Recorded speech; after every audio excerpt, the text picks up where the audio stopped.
Hello, everybody. Welcome back to Happily Booked, the book podcast where sometimes we come together and talk about books, sometimes we don't. Sometimes we talk about chickens, sometimes we don't talk about anything at all. We're your hosts. This is Brooke Ant. Back. And welcome back. Oh, goodness. This is the second episode. Well, I don't even know if you'd count the first one as an episode. It was just a little news. News flash. Yeah, there we go. Flash. I was like, I don't know, news editorial? That kept coming to my mind, and I was like, that's not right. That's not what I want to say. Yeah, a little news flash, newscast. Ah, there we go. About our book club. So by now, if you haven't started reading and you want to, you might want to get on it. I don't know how long it takes you to read, strangers, but sometimes it takes me a little while these days to read one book. But in case you need a reminder, we're reading We Used to Live Here by Michael Cleaver, and as of recording, I still don't know if I'm saying that right, just for the record. Even if you've sent me something since you have listened to the last one, it's not relevant yet. Sorry. And I hope you enjoy it. I hope I enjoy it. I hope Becky enjoys it. I hope it's not too creepy, because I hope it's not gross. I'm not feeling like reading something gross, you know? I want to read spooky, creepy, shouldn't read with the lights off kind of feeling. Not like blood and gore and, I don't know, people being stabbed. I don't know. I don't know. But I want creepy. I want creepy, spooky season spooks. There. That's my TED Talk. But this is going to be a normal episode.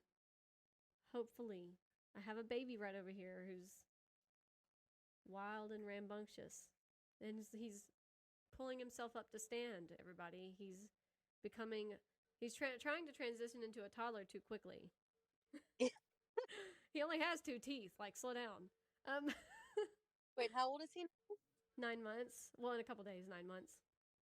He should have more than 2 teeth. I know. I need him to go ahead and pop him out, especially with how how much pain he's been in. At least what I'm assuming, he's been in pain, because he'll cry and then he'll like poke his mouth and stuff and like chew on his hand and stuff. And he's probably going to be like my niece. I think she only had 1 or 2 teeth, and when she was about, I have to ask my sister, but it seems to me she was about 9 months or maybe even older. She might have been closer to a year. All of a sudden, all of her teeth came in at one time. Man, I bet she was crying. Yeah. Which, I mean, if they all come in, then okay, I'll deal with the crying and try to help him through it, I guess. But I think I'd rather them all come in at once than constantly wait. I don't know. Anyway, yeah, he might be. Who knows? Who knows? Well, we haven't like talked really in like 2 weeks. It's kind of crazy. I know. Every time this happens, it's like, this is too much. Not a fan. How are the chickens and duckies? They're doing good. The chickies had something fun today. They had a little field trip, so to speak. I bought a little cage pen type thing so that they could graze in the yard, and I picked it. They all allow me to pick them up. The ducks, not so much. They're not fans of that anymore.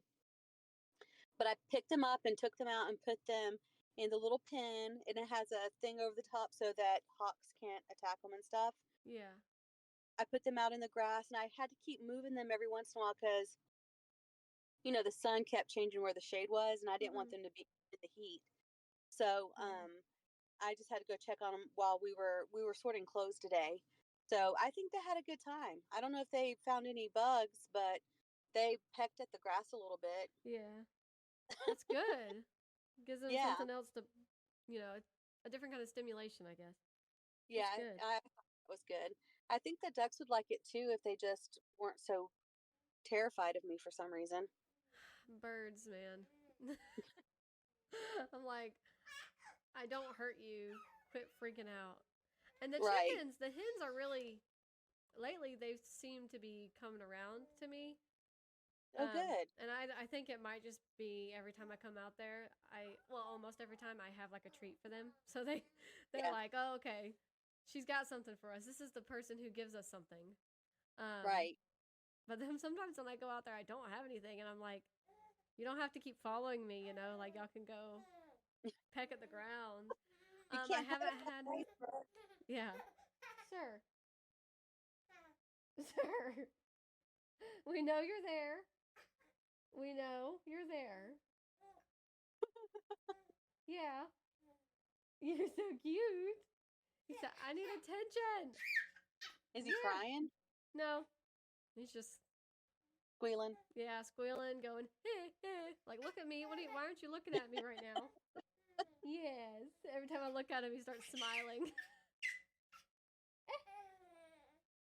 I gotta record. This is my livelihood.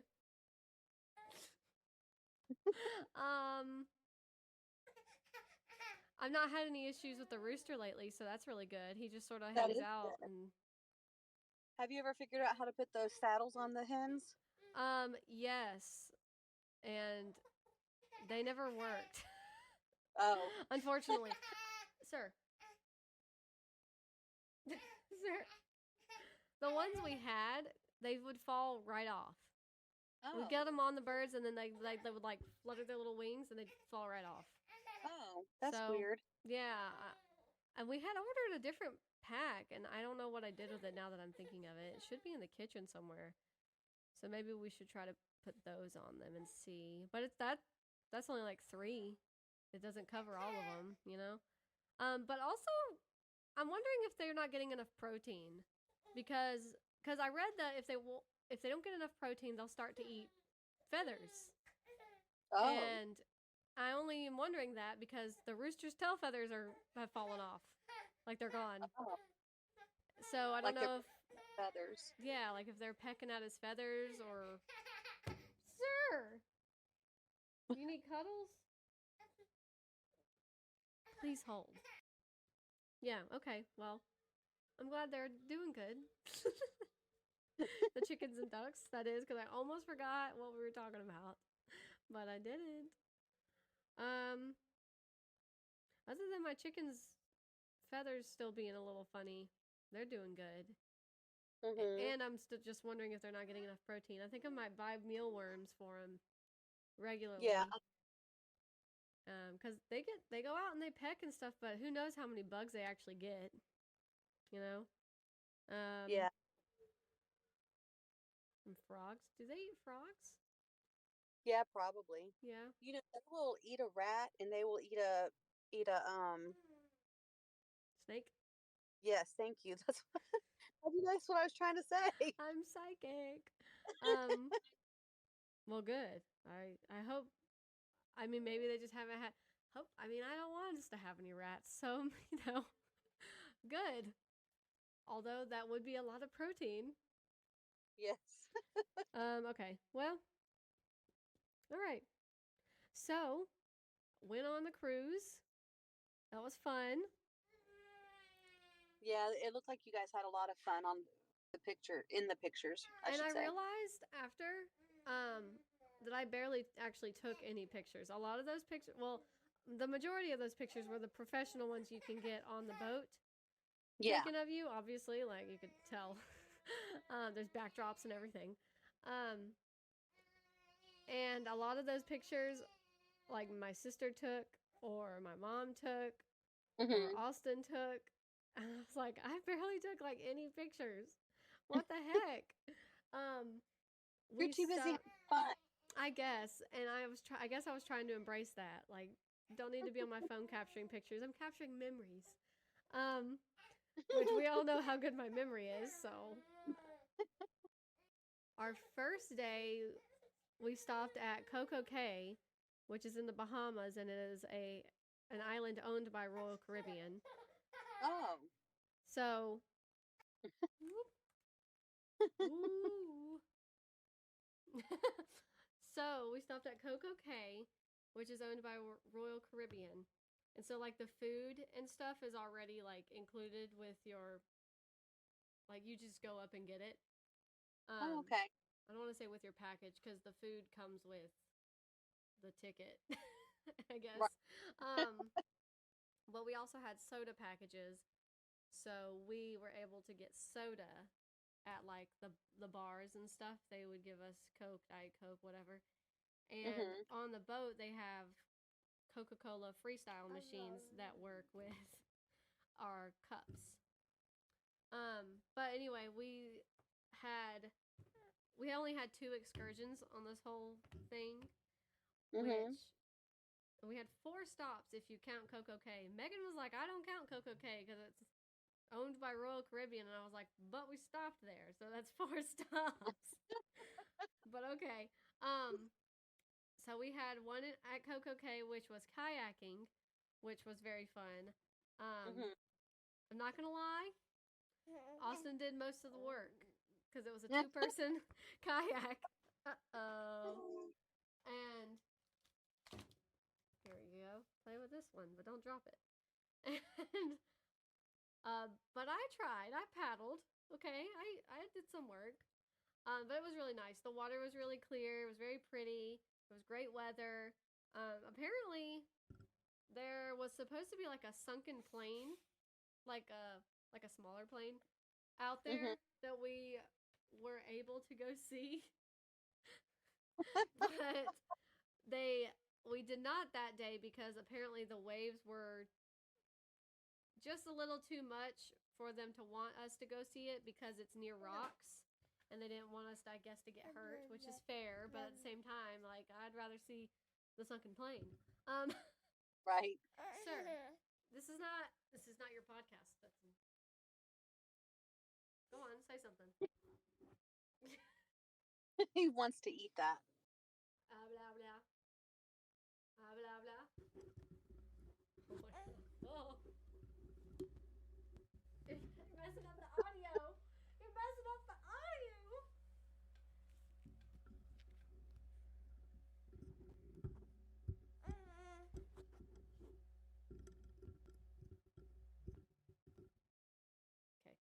Okay, good. All right, fixed it. And then our next stop was Roatan, Honduras, I Oh, believe. okay. Well, we didn't get off the boat. We stayed on the boat. So we were just there looking at Honduras. Um, we were gonna get off the boat, but one of the workers was cleaning my parents' cabin, and my parents were there, and they were like, "Oh yeah, so we're thinking of getting off in Roatan," and they were like, "Oh, I wouldn't do that." They were like, "We don't. None of the crew gets off in Roatan. Like, we don't get off there." And she's like, "Okay, well, like, why?" And he's like, "Well, it's not a great area. Like, apparently there's like, I don't know how accurate it is, but I trust the man who lives on the boat and stops there all the time. So apparently there's like a bunch of gangs that are constantly, Oh. out and about roaming. So we just took his word for it, and honestly, that meant a lot of other people got off the boat, and we didn't. So we had the boat to ourselves. That's crazy. I wonder why they stop there if there's a lot of gang activity. That's what if nobody wants to get off and nobody feels safe. I mean, I'm sure they have some kind of contract, I guess, with Royal Caribbean, but sir, sir, hey, um, you're cute.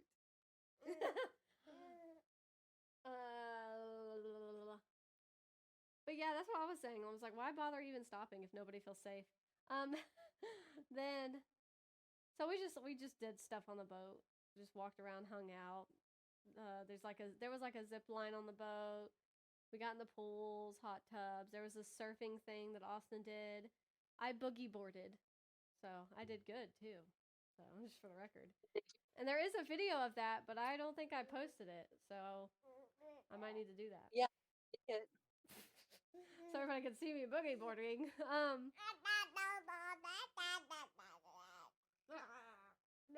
You're cute.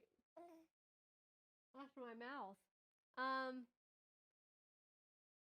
Oh wait, no, I'm lying to you. I'm not lying to you. All that's true about Honduras.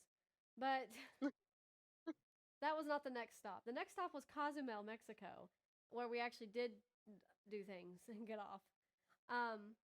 We originally booked an excursion in Cozumel for like 7:30 in the morning, and it was a Jeep adventure drive to a national park where we were supposed to see some ruins from the Mayan Empire, I guess, and then like go to and then go to like a crocodile sanctuary and hopefully see crocodiles and go snorkeling. And so we did that, but we got our tickets. So when you book an excursion through Royal Caribbean, they'll print the tickets and like put them at your door, or like put them or put them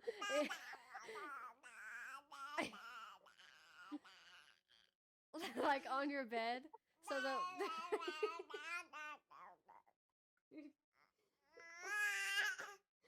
so that you'll have your tickets. They do that for you. So we had our tickets, and I was looking at them, and I was like, "This is 12:15 in the afternoon. What?" So we like went and checked, and they were like, "No, we can't change it back. We don't. That's just when they could do." Sorry, everybody, for that squeal. That's just when they could do it. So we were like, "All right, well, I guess we're gonna go at 12:15 anyway." So we got off in Cozumel. We walked around the little shops. I don't like being haggled with to buy things. That irritates me. That's always irritated me, and for some reason I didn't expect it to happen for some reason, but of course it did. So, but I ended up buying a little like handmade hoodie thing. And I'll show it to you, I guess, next week. This is upstairs. And then we went and we got lunch at this restaurant, which was just crazy. They have a crazy fun time at that restaurant. They came around and made balloon animals for our heads. And constantly having like drinking challenges and dance challenges, and some old lady for her birthday was getting a lap dance from a waiter. Okay. And it was funny. Sir. Look at this baby. Nobody else can, but Becky, look at this baby.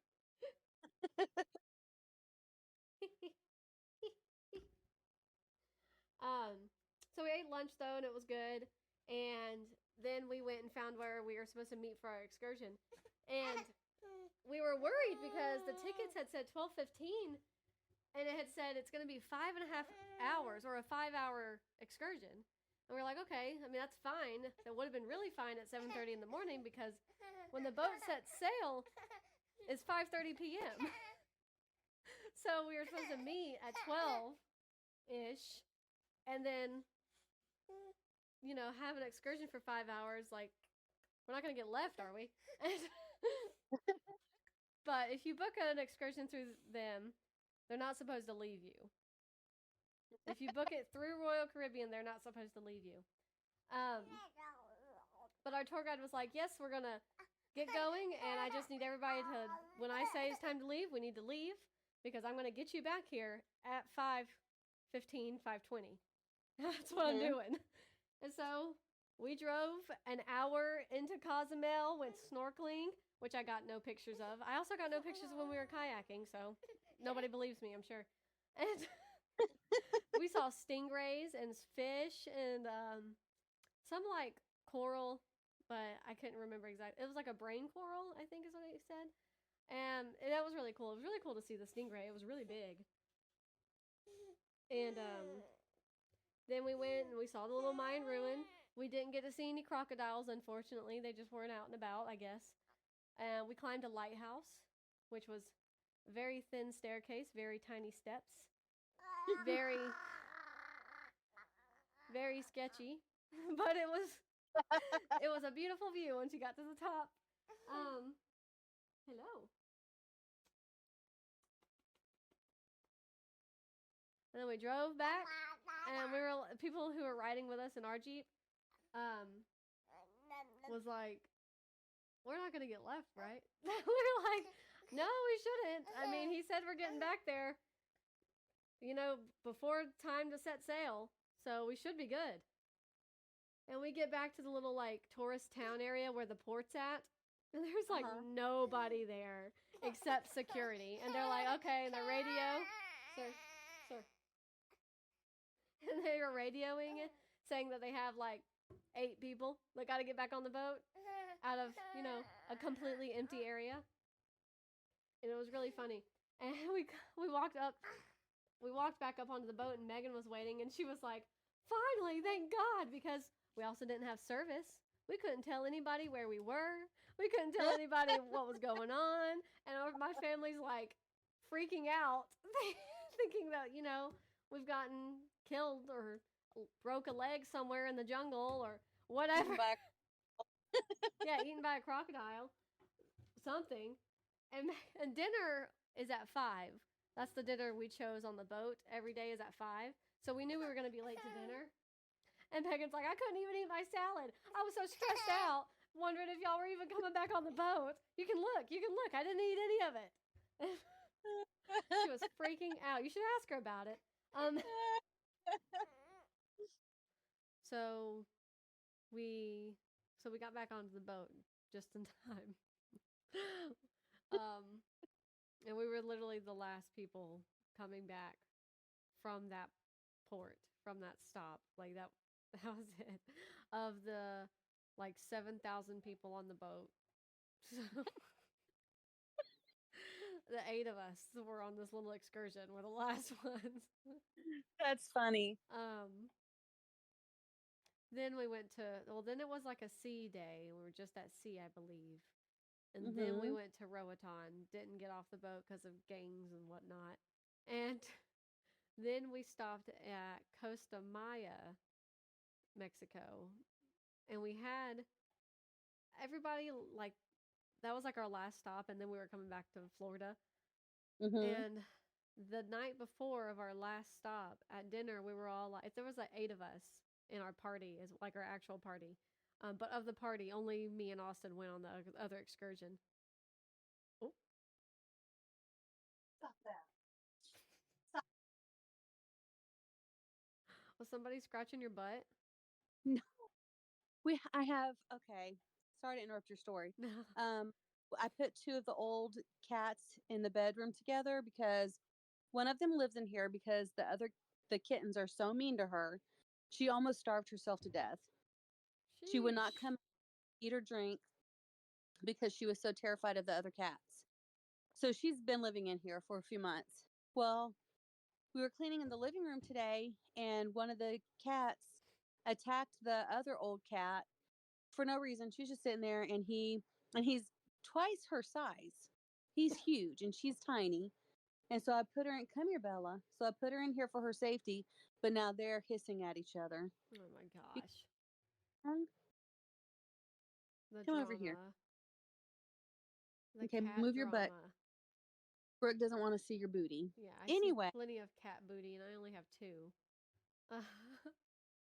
So the night before your final excursion, what happened? At dinner, we all decided, and it was me, Austin, my mom, dad, Megan, her boyfriend Justin, which I know you know, but other people, and my aunt and our cousin.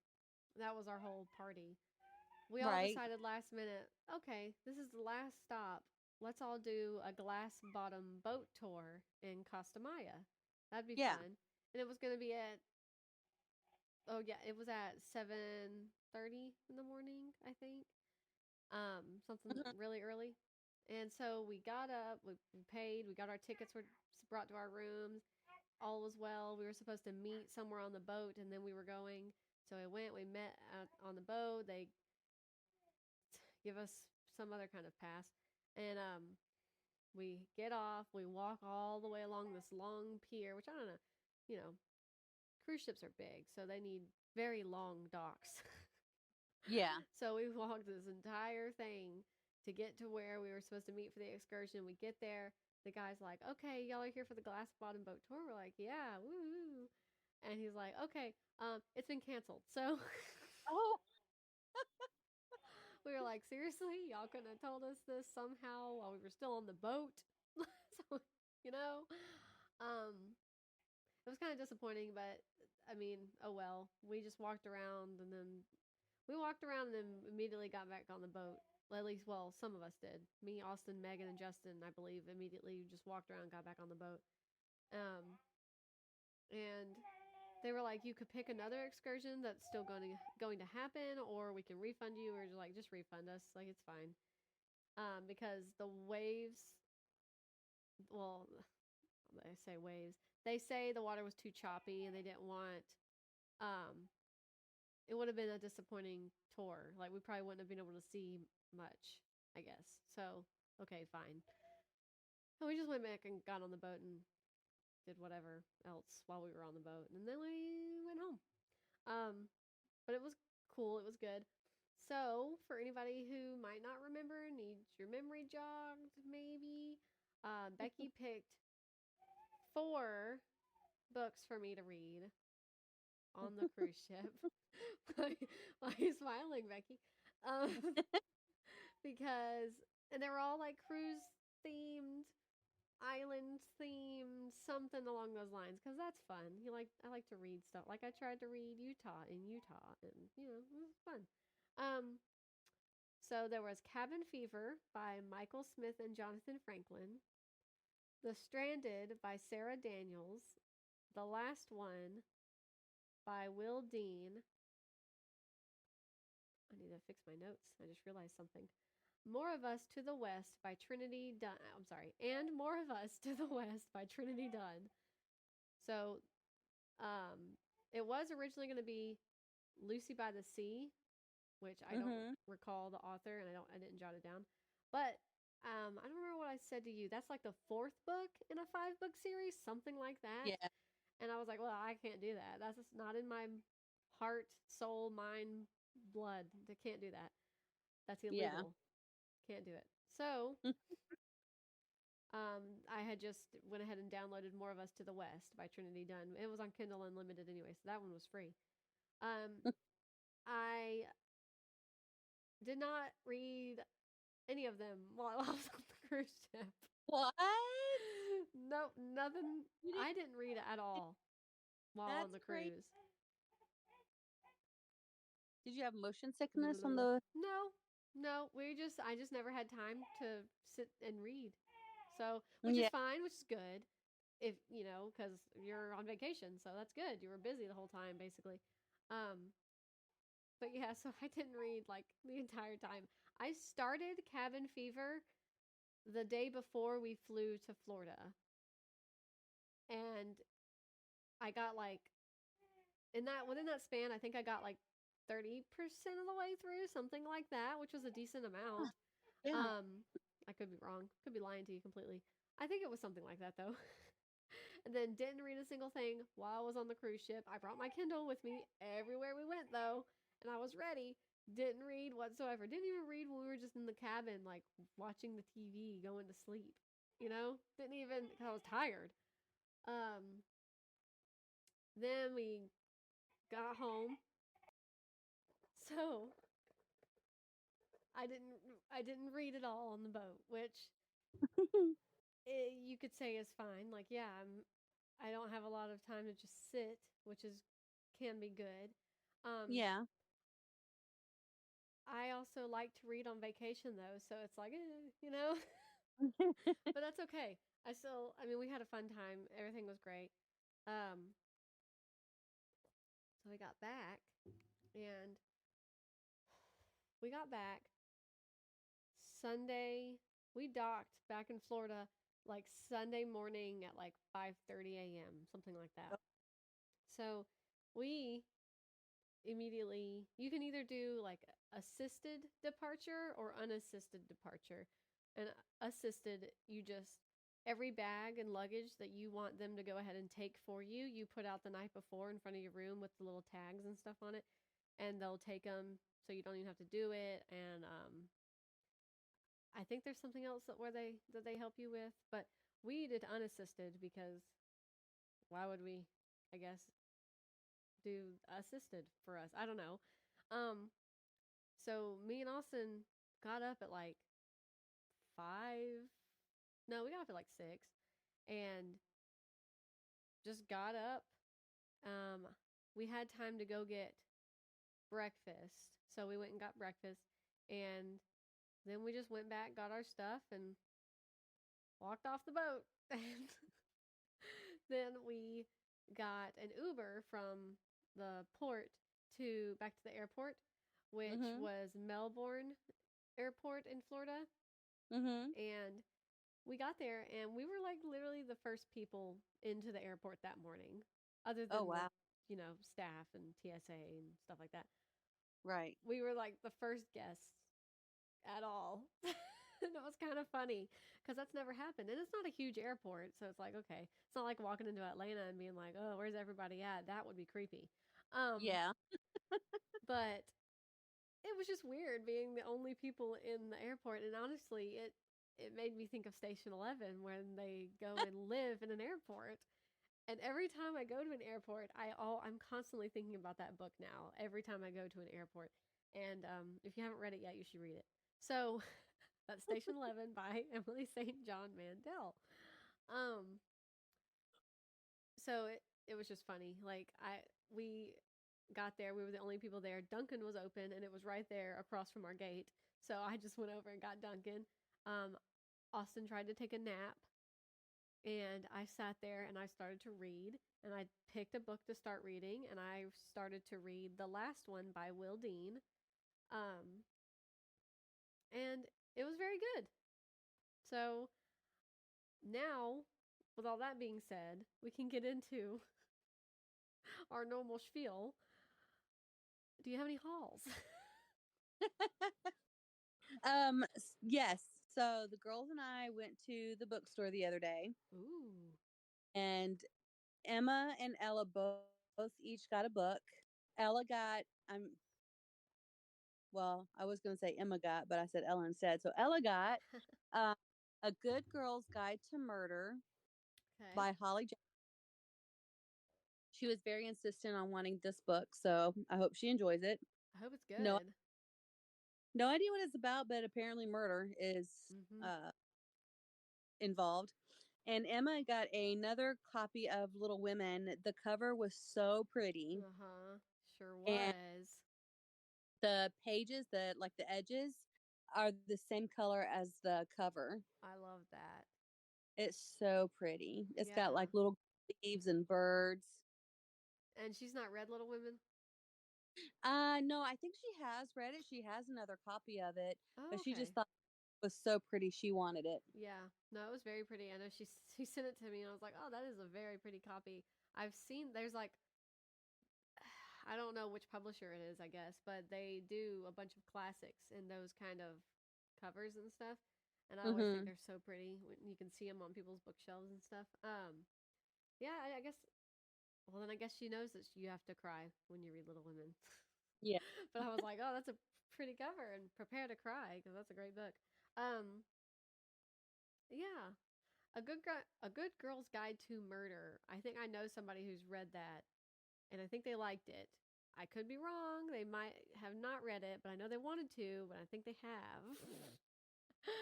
um, that one blew up though. That was a pretty popular one. I think it's YA, I guess. I don't I know. think it was not shelf, but like on, you know how they have the books in the Mm-hmm. middle aisle. I think it was on a thing with YA books. Okay. Yeah. Um, and I think that one has a sequel too. I don't know what it's called, but if I remember or hear myself in the near future, I'll put it in the show notes. Whatever the sequel is. Um, that's good. I hope she likes it. I hope it's good. I'm sure she'll tell us about it. Yeah, I think so. I hope Yeah. she likes it too. Yeah. And it's not really a haul, but finished my book. Yeah, you did. Well, I'm assuming you did since you emailed it to me. Yes, But it is relative. It's only 88 pages of total of actual writing. yeah. Um, and I'm hoping to get some constructive criticism from my friends who are reading it, Mm-hmm. um, so that maybe I can do some. I'm know some, like, some parts of the book I have very good descriptions, and then other parts kind of fail, in my opinion, for description. So I'm hoping maybe I can get some feedback on, like, maybe some ideas, or Mm-hmm. you know meant that, yeah, this part needs work, just focus on this, or something like that. Yeah. Um, yeah, I saw you had said send me your email, and I was like, okay, and I didn't even think anything of it right away, and so I just sent you my email. Didn't even, and then like I was busy, whatever, and then I saw I had another text from you, and you something like, did you get my email, something like that. And I was like, oh, phooey. So let me look, and I looked, and I got it, and I was like, oh, okay, all right, author. Um, so I haven't read it yet, but I was able to read it, so I am looking forward to jotting down my personal notes, I guess. Oop, hopefully, I'm not too picky. It's like you can select easy, difficult, or very difficult with me. Well, I mean, I want, obviously, I want it to be perfect and everyone to just be like, yeah, it's perfect. Just publish Right. it like it. But like, I do want to sell copies, so I want it to be actually good and not just my friends like it. You Because we're know? your friends. Yeah. Right. So I I want the criticism. I don't want it, but I need it. I don't want it too I don't want too intense of criticism. Yeah, I got you, Becky. I got you. I'm excited. I'm I'm excited. ex- I probably won't be able to read it tonight because I'm going to be editing. yeah, that's okay. I'm going to have to go ahead and start editing this one too because this is going to be the bane of my existence to edit. I can tell already. Well, at least it's really long silence. Yeah, so I can just like kind of highlight it and then cut it all out. Yeah. um so okay. Well, I don't really have a haul either. We went to a festival yesterday on the way home from church. We passed it going to church. It's just some little festival in, I guess I shouldn't say the town just in case. Right out. And so we were like, oh, maybe we'll stop on the way back. And we were coming back and we stopped. And we walked around and we saw a tent set up for a bunch of wooden toys. There was Oh, wooden okay. bow and arrows and horses and guns and all sorts of like just wooden toys and trucks and stuff. And I think there were some more animals, but they were like the horses that are like just like a broomstick and a horse head. So those were really cute. Mhm. I wanted to get a bow and arrow, but we already decided on what we were getting Stetson. Because of course we were going to get him something. And obviously it's all handmade, homemade, whatever you want to say. So it's a little bit pricier, which makes sense. So we were like, okay, no, let's just get this and then walk away. Walk away. So we got him a little blue Ford truck, which is pulling a little blue Ford trailer. And on that is a blue Ford tractor. And Nice. then we also got him a red Massey Ferguson tractor. Yeah, it was a lot. So and Austin was like, "We have to get the Ford and the Massey Ferguson because I have both of those tractors." I was like, "Okay." Oh, Well, it's I mean, funny. I didn't care. We could have bought him everything, one of everything, and I'd have been fine. So we got him those, and they're really cute. And I know you saw a picture of them on Snapchat, I think. And then Austin got a belt buckle. It's upstairs. And I got some stud earrings for $1 each. Ooh, you hear that Nice. crinkle? I was going to show you my stud earrings. So I saw them the first time I tried to put Stetson down for a nap, and I thought, let me grab those. So I got which nobody else is. Well, I'll try to remember to post stuff. So maybe I'll post pictures of them on Instagram. I got little, I don't know if you can see them, cowboy Oh, hats. that's cute. I And like they're, them. thanks. And they're wooden. So, I thought they looked super wooden. yeah, I like wooden earrings. There's something about them. My cow earrings are wooden too. Um, I got little pumpkins for the fall season. Oh, cute. And then, of course, I got jack o' lanterns for the spooky season. Of course. Naturally. Um, so that's my haul. Thanks for coming. Um, Cool. I liked it. I liked it a lot. And then we left. We also got a belt buckle and we were like, we need to leave. So we left. Um, so it's been 2.5 years since we recorded. Have you finished anything? I don't remember what I talked about last time as far as if I had finished anything. So let me go back to Everand and hopefully not like hang up or anything Yeah. while we're in mid station. No, not I don't need Everand. I need Storygraph. Storygraph. You need to Hello. have a notebook and jot down stuff. I know we've about this before, but Yeah. if one of it's gonna be not put together, it's gonna be me. I don't know, So man. so I don't remember what I was reading last time we actually recorded, but I'm currently reading. No, that's not the question. I'm currently reading Harry Potter and the Half-Blood Prince. So did I finish the order of Yeah. Yeah, between that the time we so I don't think you finished it last time we talked. I could be wrong, You're but probably right. I feel like you did not finish it last time we talked. So I finished The Order of the Phoenix Woo! and reading The Half-Blood Prince. This is inaccurate. It says 11%.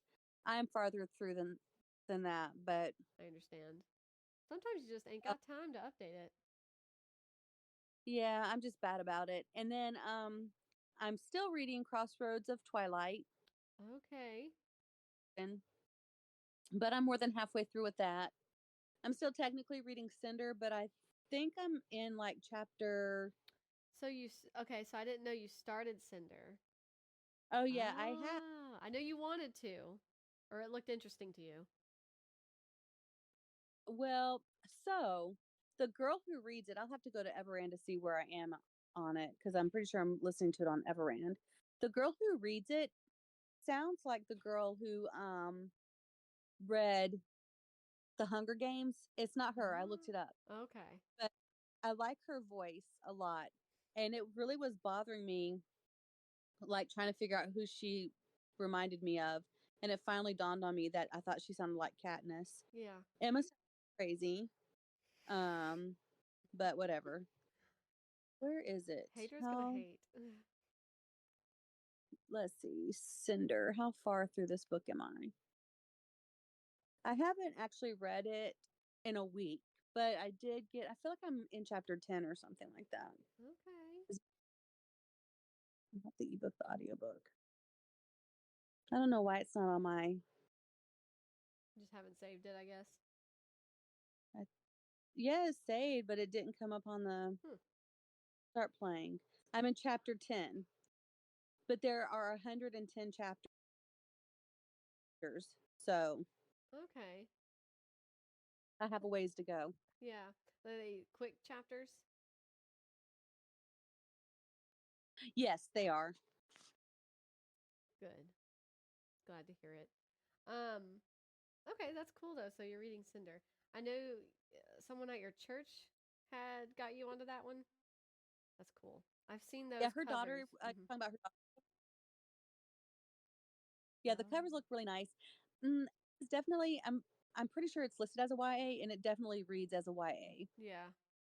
Um so, I'm used to Harry Potter and how the fantasy novels go, Uh huh. you know.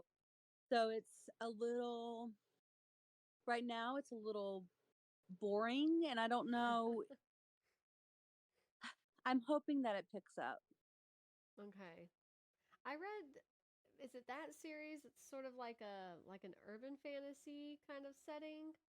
Yes, so it's set in, I want to say, I feel like it's set in Japan, Oh, okay. but it's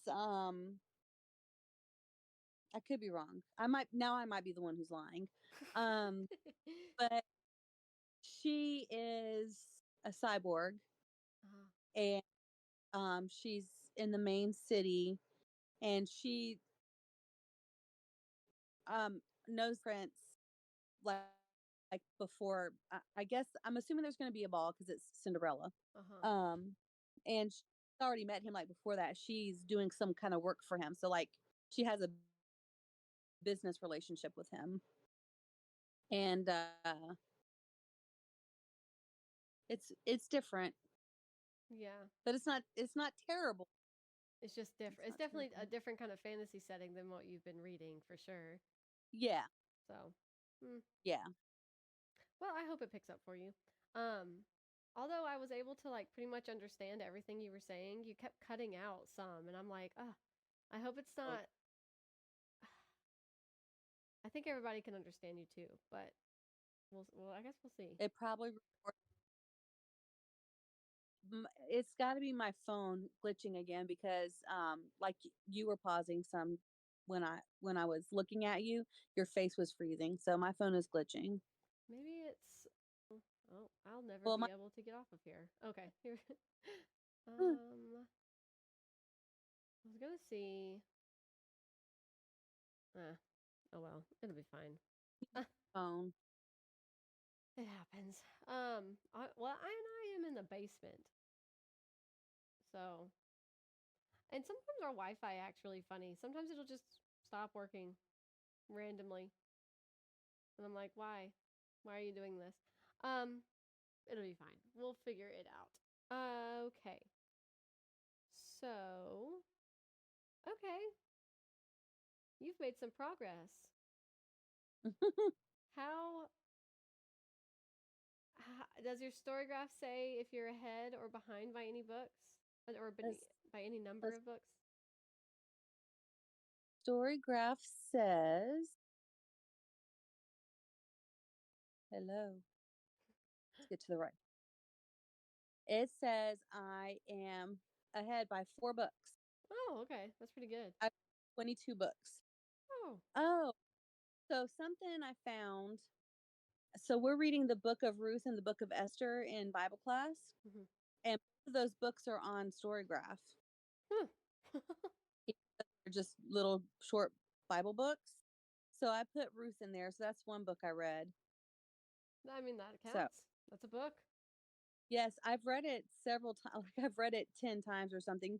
They have challenged us to read it 3 times before each class. So like Ruth has 4 chapters, so we should read it 12 times. So like because we're doing one chapter a week, and then Esther is, I want to say it's like six, I don't, oh maybe it's 11 8 chapters, something, I don't know. And so we should read that 3 times before each class period as well. So we'll Wow. see.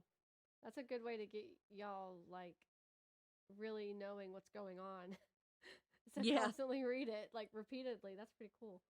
Um, Yeah. that's cool. So you're ahead by 4 books. So that's interesting how it's books within a book. So like at one point, could you add the Bible to Storygraph as well? I don't know. I don't know if that's on there. I wanted to add the book of John, but it's not on there, and I don't know if I can just add it myself or not. I mean, on I don't know how. Storygraph you can. Having audio issues. That's fine. Everything's fine. Well, I mean, I've not tried to add a book from the Bible into Storygraph, but I've added books to Storygraph, so I feel like the Bible's a bit more intricate. Well, it's like, when you read a collection of short stories. I've Yeah. decided the Bible. That's what the Bible is. You're right. So I think going forward, when I'm reading books in the Bible, I'll be adding them to Storygraph. That's right. My woman, Becky, figuring it out. That's funny.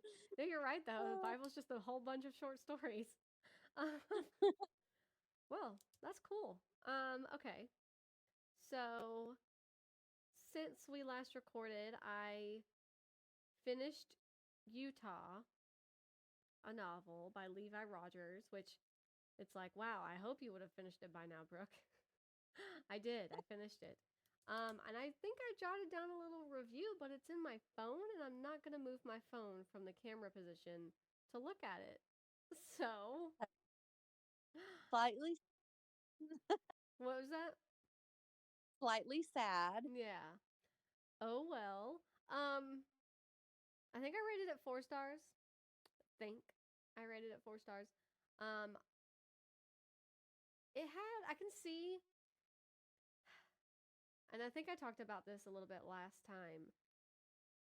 I mean, it's not even like on Goodreads. Like there was only a couple reviews or ratings on Amazon. There wasn't even any reviews. So I guess I need to leave a review somewhere. Yeah. Maybe. Not saying my word's going to have impact, but somebody actually leaving a review for the book might help his book, get a little bit more popular.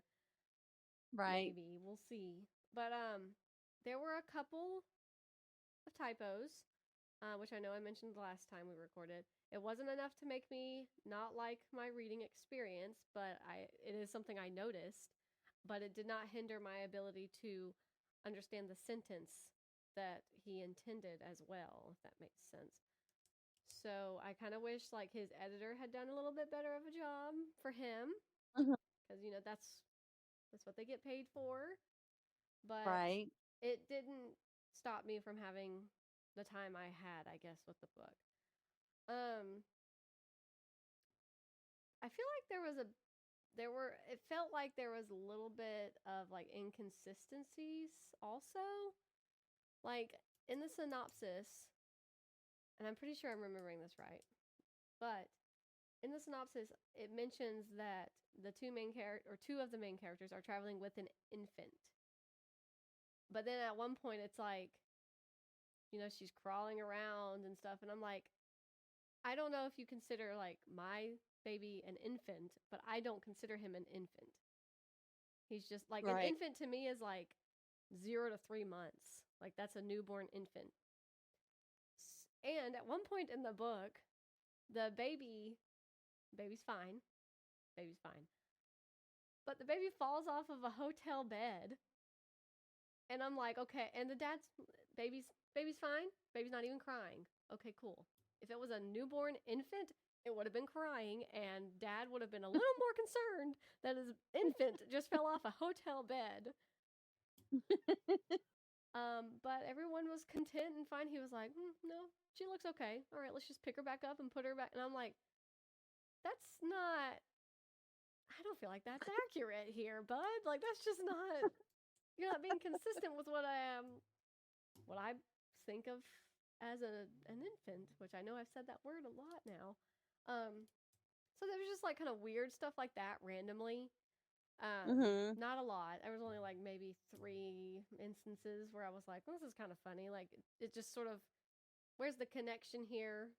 If that makes any sense. But the story itself was pretty good. I remember talking about how I would be interested, and then I'd kind of, get a little bored. Hey, hello, kitty. Get a little bored, and then I'd be interested again, and then I'd get bored again. Like, okay, up and down with this story. And at one point I was like, is this one POV in this story even necessary? Like, it's kind of like, what's even happening? Like, I'm getting bored. But then it all ties together. So it ended up making sense. There's a lot of like, I guess like social commentary in that book too, which it's not always something I'm too interested reading about because, you know, when you read fiction books predominantly, you don't really want the social commentary of the real world we live in constantly being in the story. And you're trying to escape, I guess. But it wasn't too bad. And a lot of it was very interesting and, from what I understand, informative, I guess. I didn't like do any research, so, just me believing the book. But it was pretty good. The story.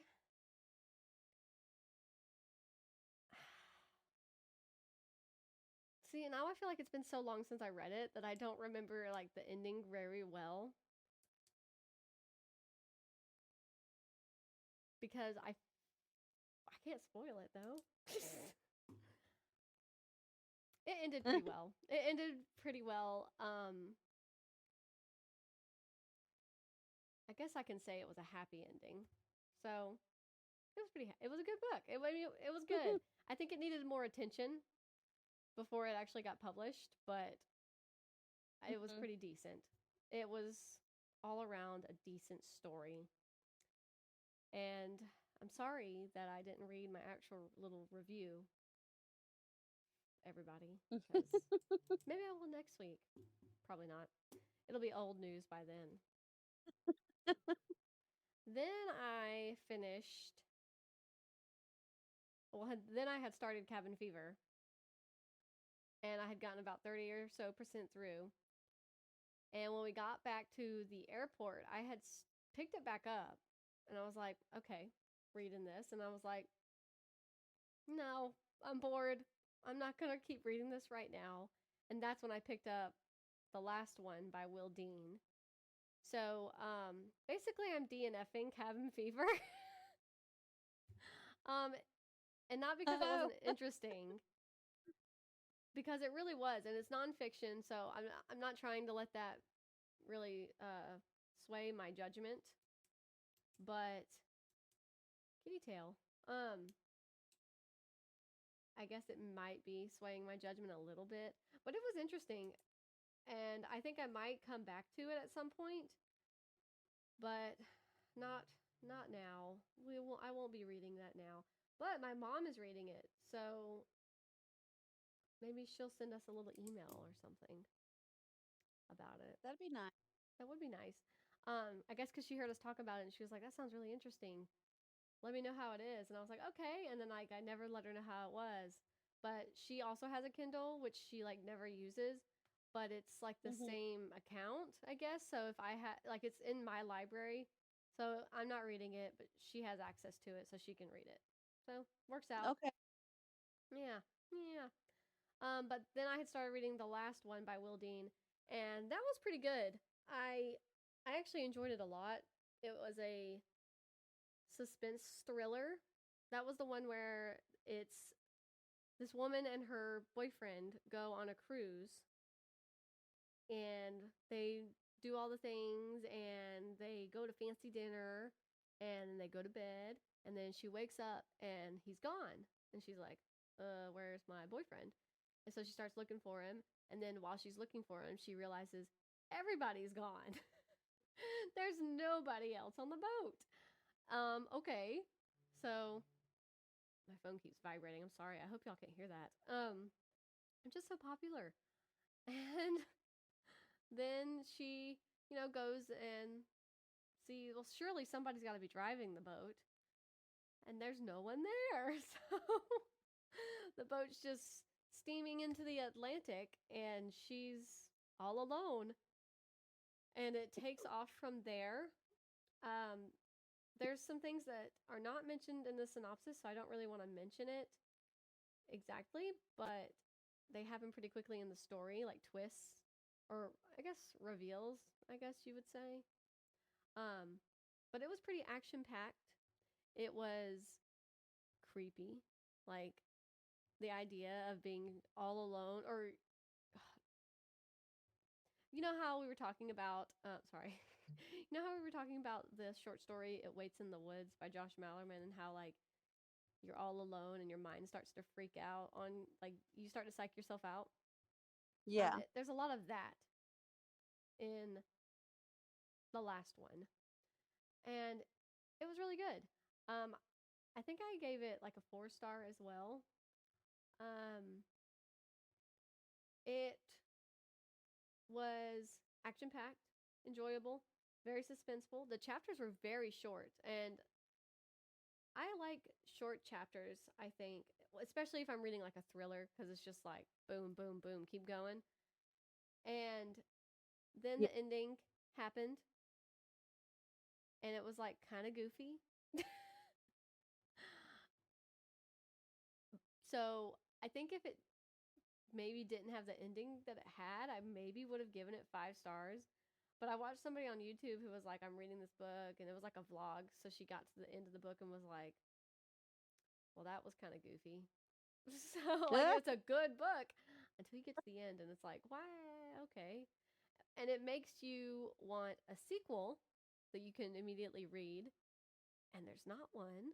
So it's like a little frustrating. Stop it. Sorry, they're hissing at each other again. I'm sorry, go ahead. No. And there's there's something I can't say it. I can't. It would spoil it. And I need people to read the book and have the same experience I did, and then we can talk about it. But it was pretty good. It was interesting because the main character in this one was like 51, I think, like a 51-year-old woman. But when you start, like you just sort of assume, like I assumed when I read the synopsis that she was like, I don't know, 34, something like that. Yeah. And then while you're reading the story, the things she has to do to, get by while she's alone on this ship, it's like, oh, I'm reading about like a 30, like, and at some point you're like, oh, I'm reading about like a 25-year-old. But no, she's like 50. And it's interesting. Look at that cat butt. And it's interesting to read like a thriller, like a survival thriller where the character's like 51 years old. I just thought it was interesting. I do think maybe he could have, I don't know, made you sort of believe she was 51 a little more. Yeah. But I don't know. I just kept returning to the fact, oh, okay, I'm reading about someone who's, 25 to 35. Because that's just how it felt. But it was interesting. It was a very good thriller. I enjoyed it. The end, though, it's a little goofy. It's a little goofy. I don't want to say disappointing, but definitely goofy. Then I finished, and I may have finished this before I finished the last one by Will Dean, but I finished Impact Winter, the third one, on audio at some point along my travels. And it was very good. I thought, and I don't know why I thought it was going to be a trilogy, but it's definitely leading into a fourth one. So now I have to re-listen to all 3 of them when the fourth one comes out at some point. Whenever that is. So it was really good. I mean, every season, I guess, I have listened to Impact Winter has like not disappointed in the action-packed, some drama, kind of spooky atmosphere. Like, it's not disappointed me yet. So, and the characters are awesome. And it is it's like a dramatization kind of setup. So like, I guess you could even say like acting wise, like very good. The narrators do a very good job. So I enjoyed it. I actually gave this one a 4-star though. I normally give them 5 stars. So this one, I can't explain to you why. I just felt like it was lacking in something compared to the others. Heard. But it was really good. So those are what I have finished. And you've already talked about what you are currently reading. Yes. What am I currently reading? I'm currently reading The Last. Is it backwards on your screen? It's fuzzy. Hello? It is There fuzzy. we It's go. not backwards. It's not? Oh, it is. Oh. Okay. It's backwards. The Tissat. No, Tissal. The Last by Hanna Jameson. Um, I, I had several other boat books on my Kindle, and I was like, okay, what Yeah. to read next? And I was like, well, I was gonna read these, so maybe I should read one of these. And I was like, maybe I should try Cabin Fever again. And I had started it, and I was like, still not feeling it, so never mind. And then I was like, well, I could read. I was in the mood for like a thriller kind of mood. I just said that. I don't know. A mood kind of thriller mood. And so I was like, oh, well, there's The Stranded by Sarah Daniels, which is like on a big ship, people live on it, Hunger Games esque kind of thing. So I was like, oh, okay, maybe I should start that. That would sound good. And I was like, I just don't feel like reading like about anything on a boat right now. So I was like, you know what? I'm going to physically read a book. I've got books still in this house that I haven't read. Let me go look and see if one of them interests me. And this is one of them. And it is blurbed by Emily St. John Mandel. She said, a chilling and extraordinary book. So I take her word for it and picked it up. And then on the back, I don't know who Maureen Corrigan is, but she blurbed it. And she said, an unusual thriller in which Agatha Christie's And Then There Were None collides with Stephen King's The Shining, and Neville shoots apocalyptic chestnut on the beach. The Last tells a story readers will get lost in. I have read And Then There Were None by Agatha Christie. I have not read The Shining, but I've seen The Shining. I have The Shining. And I don't know, I've never read On the Beach by Neville Shute. Or I don't know if it's maybe a show. It doesn't specify, but I'm assuming it's a book. But it sounds interesting. On the beach. I don't know. So I'm pretty close to the end. I'm nearing the end of the story. Yeah. It is good. It's creepy. It's ominous. It's quiet. It's apocalyptic. And those are just like my favorite stories to read. They just are. I can't get enough of them for some reason. Whether it's a virus takes everybody out, climate change takes everybody out, nuclear war takes everybody out, and people have to survive, and it's quiet and creepy, and you never know what's going to happen.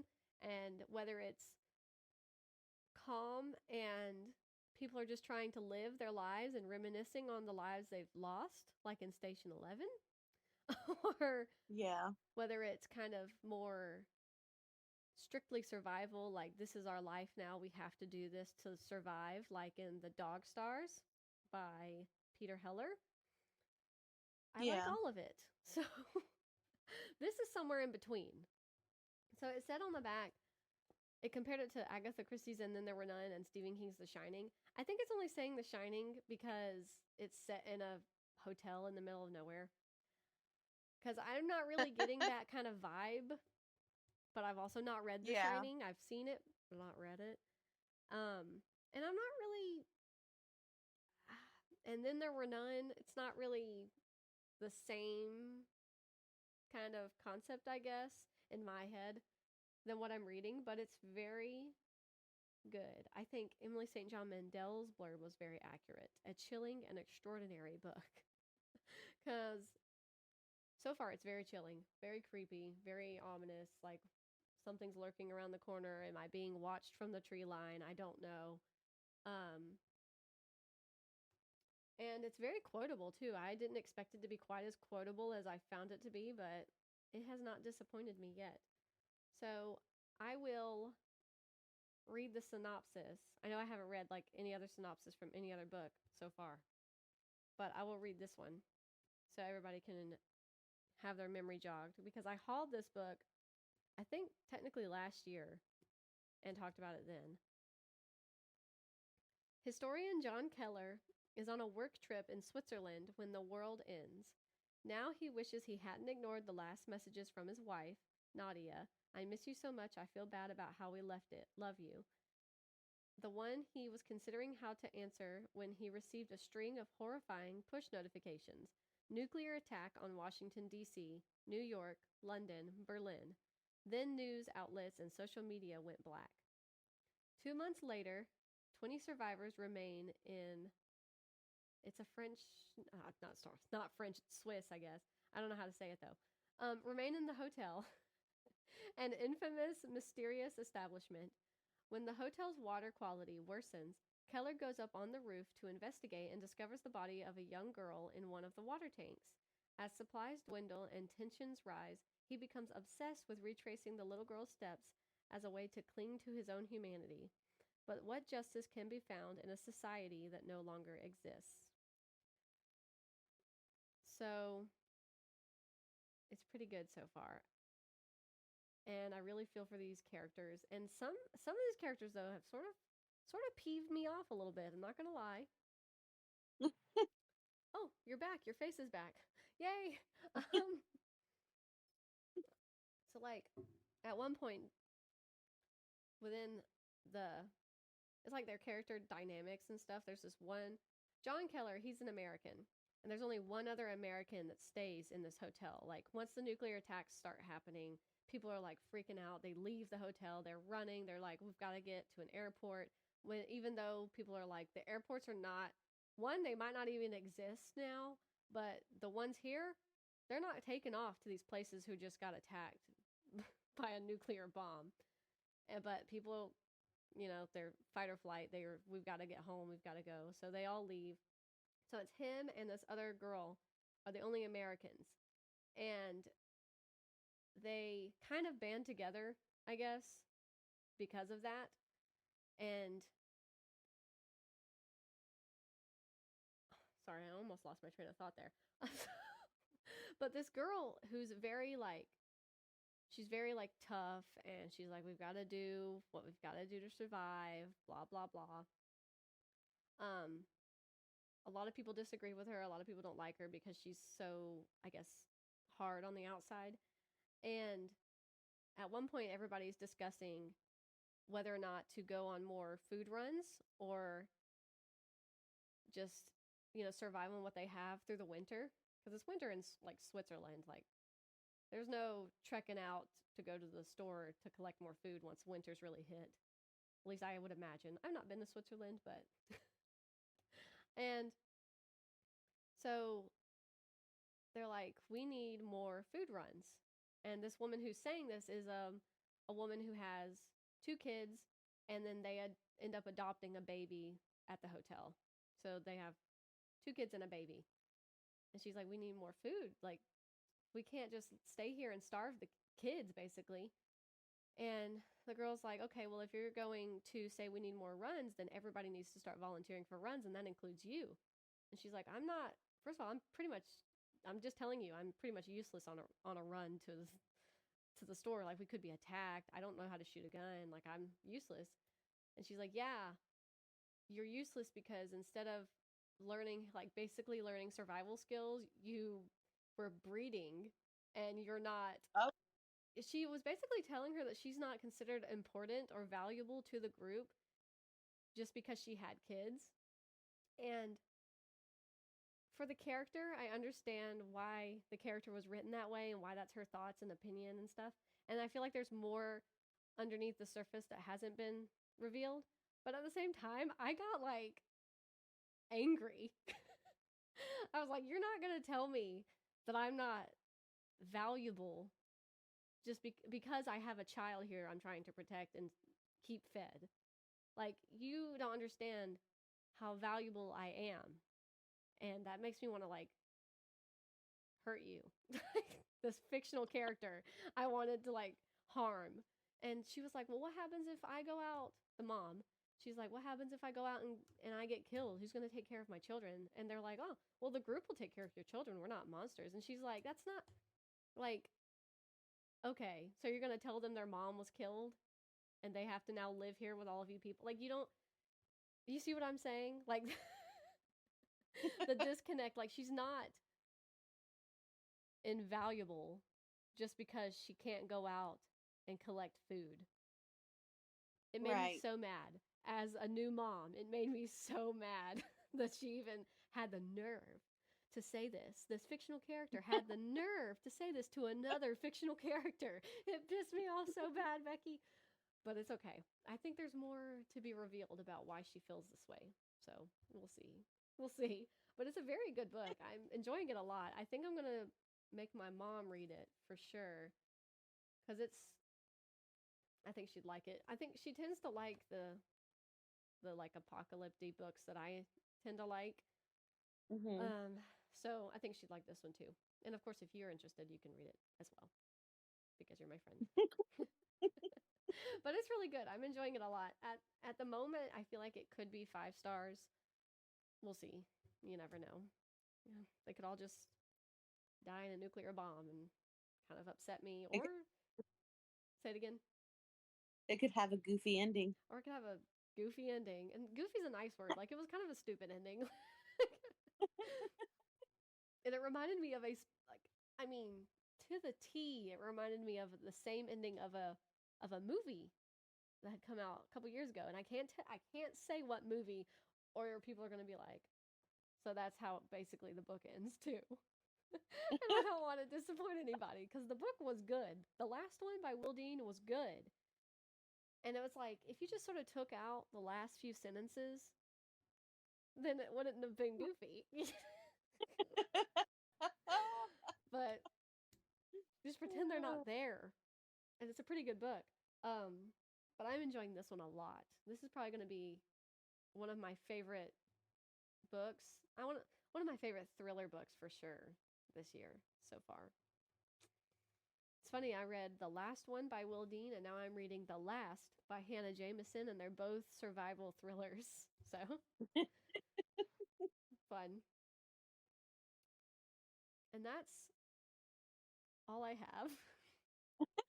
Finally, 2.5 days later, that's all I've got. And I don't know what I'm going to read next. I've not started an audiobook. So, here we are. All right. Oh, I do want to say, and I know this is a long episode already, but I watched The Half-Blood Prince. Ooh. And not as disappointing as Order of the Phoenix. Oh, yeah. But I feel like the people who wrote the screenplays for the movies couldn't possibly have been Harry Potter fans. Right. Because you leave out some things that are very important.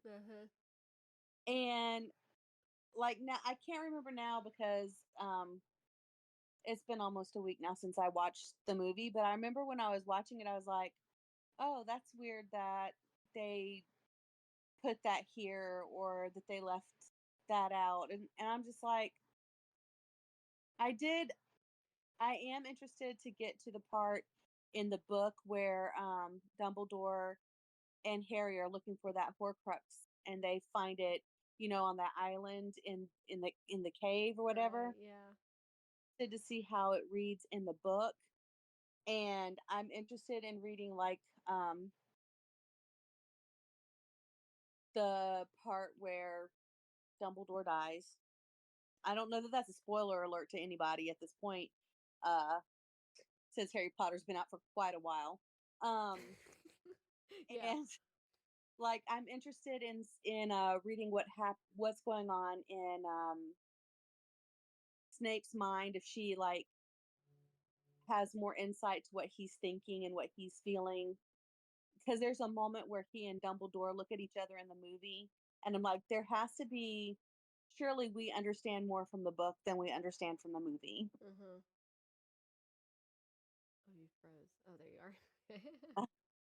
So I will say that I did watch the movie and not as disappointed as I was with Order of the Phoenix. Yeah. Um, yeah, Order of the Phoenix was kind of a letdown. I'm not gonna lie. Yeah. Yeah. I thought that movie was so good until I read the book. Yeah. I remember when I was reading Half Blood Prince for the first time and Dumbledore dies. I was like dumbstruck. I was like, no, there's no way. This isn't real. And he's going to come back. He's going to come back. And he doesn't. Well, it's funny because it's been even still kind of been a long time since I watched the movies, and I forgot it was in Half Blood Prince that he died. Like I don't know, I was thinking maybe it was in the Deathly Hallows and one of the because the movies break down the last book into two movies, right? Yeah. It's two, and I was like, when he died in the movie, I was like, oh, actually before he died because I knew what was going to happen. I was like, oh, that happens in this one. I didn't cry because obviously I've seen him die several times, Yeah. but but I was just Yeah. like not as prepared for it as I probably should have been. Yeah. Yeah. No, I remember it. I mean, it upsets me every time I read it or watch it because I'm like, why? Why? I'm gonna cry when I read it because I feel like it's gonna be more emotional for me when I read it because I Always. was for the Phoenix so several times. Yeah. Yeah. I was my friend Cherie, who had just recently had her second baby. She's, emotional. So Yeah. she's hormonal and stuff and emotional. And I was telling her, I was like, it's fine. You're doing great. I don't know why it shocks us every time. But then when you really think about it, like, it makes so much sense. Like, it's okay. And I was like, honestly, I'm 9 months, I don't know if you'd say postpartum technically, but I'm 9 months after and I still cry every time I finish a book. No matter what the book was about. Creepy, scary books, crying. Happy books, crying. Sad books, sobbing. So doesn't even matter. Uh, yeah. She was like, and that's okay. We were really talking about our emotions. I was like, you're right. It's okay. You're darn right. It's funny. Man, I think I should just start spoiling books more. So I can, like, specifically talk about specific things that happen in books, Just put a warning at the beginning of every episode. Spoilers. There will be spoilers. Sorry. Hope you've already read this book. Hope it doesn't matter to you that I'm spoiling it. Yeah. And there's some things like next week, I'll probably talk about more of this book, The Last by Hanna Jameson. Um, it's not really technically spoiling anyway. It's just stuff that's happening. So, Kitty. She's old. Yeah. Huh. She looks pretty good for her old age. Yeah. She's probably, I think she's like 10 or 12 years old. Oh yeah. I think Megan's cat. I think he's like 12 years old now, and he's still young and spry at heart. I just don't like it when these little cats pick on these old kitties. Yeah, Respect the elders. that's right. You tell him, Becky. They respect the elders, or you're not getting any cat food. That's right. I will starve you. Respect the elders. Well, they I'm out of cat food, so they're gonna have to starve for the night anyway. But because Oh, I they'll don't be have, all right.